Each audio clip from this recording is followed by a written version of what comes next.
Welcome to this week's episode of the RoyalVision podcast. My name is Joe Fitzhenry. I'm the Sports Information Director here at the University of Scranton. This week I'm joined by Jamie Spangler. I'm the head coach women's volleyball. Jamie, thanks for joining us this week. And first off, the team's been playing well lately, has won 4 straight and 7 of 8 going into a match at Drew tonight. What's kind of been the key to success recently after a tough early schedule? Yeah, I think the message has been knowing that we scheduled tough. Just trying to take that adversity as a challenge, try to build some confidence from being able to, face that adversity and come out the other side, get some really good wins early in the season. So we've really just kind of built on that and just, understanding that we knew early season was going to be really tough, and just not to really focus on those results and just focus on the growth. Right, and after a 4-0 week last week, which included a 4-set victory over Johns Hopkins, a team that won the national title in 2019 and has kind of been a perennial power on the national level in recent years, how much did that mean for the program to go down and win down there in their gym?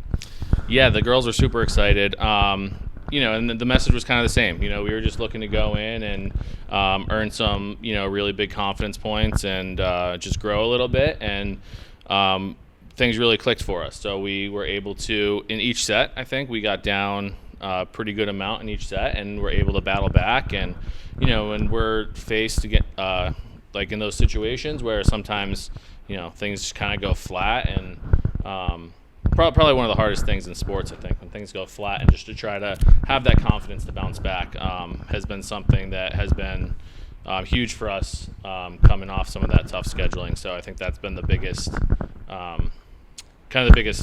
positive coming out of that, and we really were able to show that Friday night, carried that through on Saturday. E-Town's a tough opponent. That was a great result against them as well. So I think we're definitely moving in the right direction and picking up a lot of growth through those tough matchups. That's great. And then a few weeks back now, your team was able to go down to San Antonio and play 3 tough matches down there against a couple of teams, including Trinity, who's in the top 5 right now. How important was that trip, not only just for the experience as a team to play those good teams, but also from a team bonding perspective as well? Yeah, the girls really enjoyed it. It was a great experience for us.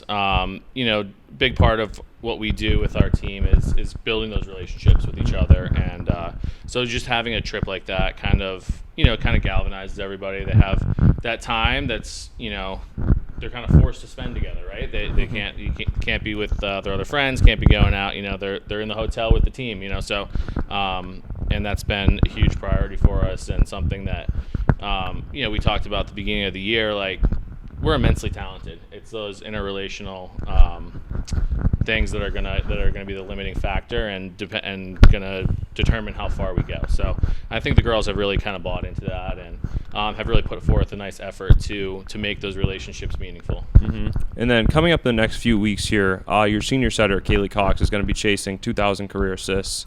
And what has she meant to you over the last 4 years, not only on the court, but also as someone that's a 2-time team captain as well? Yeah, Kaylee's awesome. So, obviously somebody, you can tell just by, watching her play for probably 5 minutes, you can just tell that she's just a positive energy.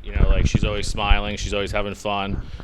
You can hear her laughing from, the back of the bus to the front of the bus at every single trip, which is, that's kind of thing is infectious. So we always talk about, positive body language and having that good attitude is contagious, and it really permeates through the rest of the team.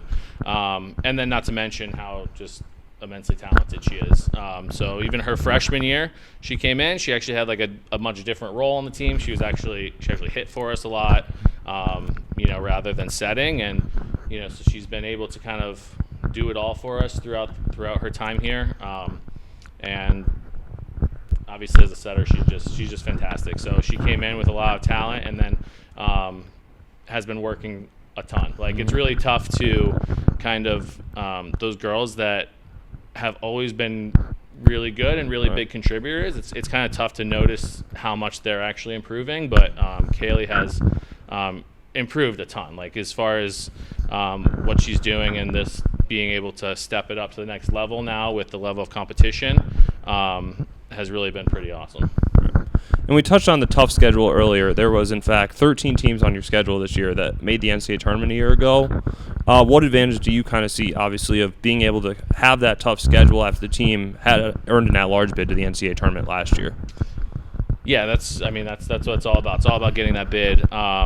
So, within our conference, we have some tough teams built in, but just to get out there and play some really tough teams non-conference, alluded to it earlier, just being able to build that confidence when we're facing adversity and knowing that we can battle through that adversity, no matter who the opponent is, has been the biggest benefit so far. And then, going forward as we get into October now, and hopefully trying to make that run into the NCAA tournament, we know we're going to, if we get there, we're playing it. We could be playing, every team we play from there on out is a tournament team. So, we want to have that experience and we want to have that confidence that we can go in and compete and just keep on moving forward. Awesome. Thanks so much, Jamie, for joining us this week, and best of luck tonight. Appreciate it. Thank you.